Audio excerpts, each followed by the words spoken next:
मध्ये नमस्ते। आजची रेसिपी आहे चपाती। चपाती आहे इथे चपातीला पीठ चालून घेतलेलं आहे आणि आजची चपाती अशी फुलणार एकदम टमा आणि 3 पदरी आहे। तर तुम्ही व्हिडिओला टिप्स नका करू, टिप्स केलं तर तुम्हाला टिप्स नाही समजणार। तर इथं पीठ घेतलेलं आहे, असं चालून घ्यायचं, जेव्हा पण घ्यायचं आहे तेव्हा। ते मीठ चवीनुसार घ्या।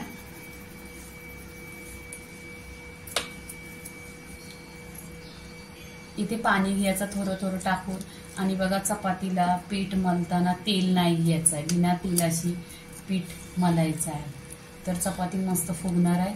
तर तुम्ही व्हिडिओ बघा, थोडं थोडं पाणी टाकून घ्यायचं।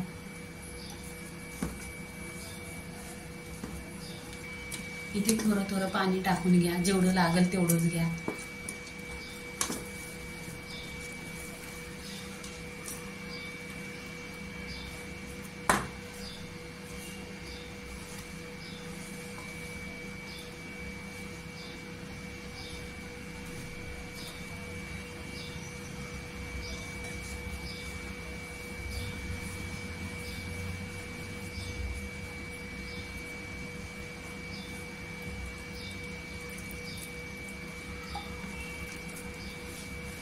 इथे पीठ बघा एक जीव झालेला आहे, पाणी 1 ग्लास लागलेला आहे।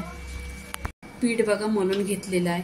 तर आपण एक 20 मिनिटं रीस करायला ठेवायचं। ह्याच्यावर ओला कपडा ठेवा, नाहीतर तुम्ही काहीतरी प्लेट वगैरे ठेवा। 20 मिनिटानंतर चपाती बनवायची। आपण ठेवलेलं 20 मिनिटं झालेलं आहे आणि तेल नाही लावलेलं तरी पीठ बघा एकदम सॉफ्ट असं झालेलं आहे। आता आपण चपाती बनवून घ्यायची। इथे बघा आता उंडी घेतलेली आहे चपातीसाठी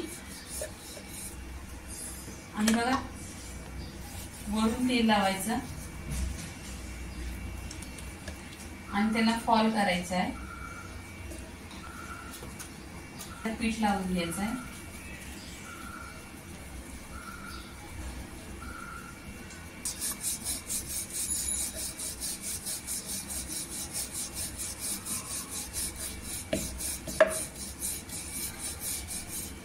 इथे बघा चपाती लाटलेली आहे गोल राऊंड मध्ये।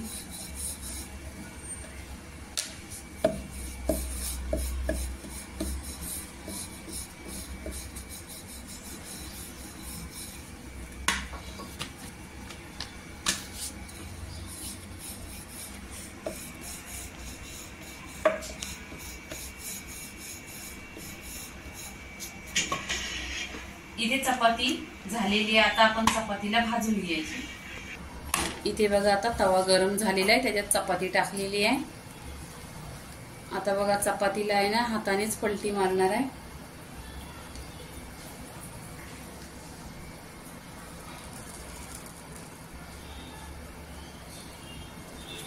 बघा चम्मचची गरजच नाही।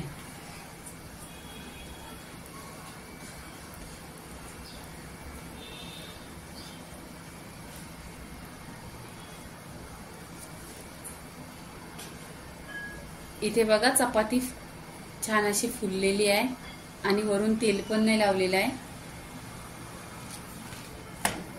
आणि चम्मच पण नाही लावलेला आहे। पूर्ण हाताने चपाती शेकवलेली आहे। बरं एक लाईक होऊ द्या मग।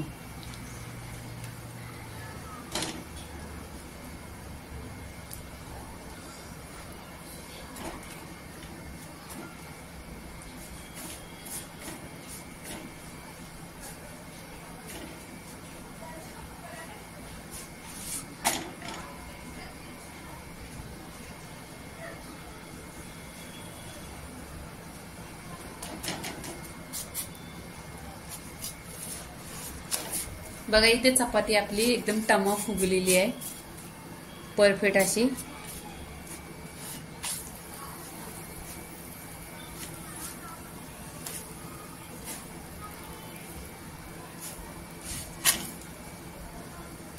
इथे बघा आपली चपाती टमा अशी फुगलेली आहे। अशा 2 ते 3 चपात्या फुगलेल्या आहेत। आता आपण पूर्णपणे चपात्या सगळ्या अशाच इथे भाजून घ्यायच्या। बघा आपली चपाती झालेली आहे अशी 3 पदरी बघा, 1, 2 आणि 3। लाईक करा, शेअर करा, सबस्क्राईब करा आणि खात राहा। धन्यवाद।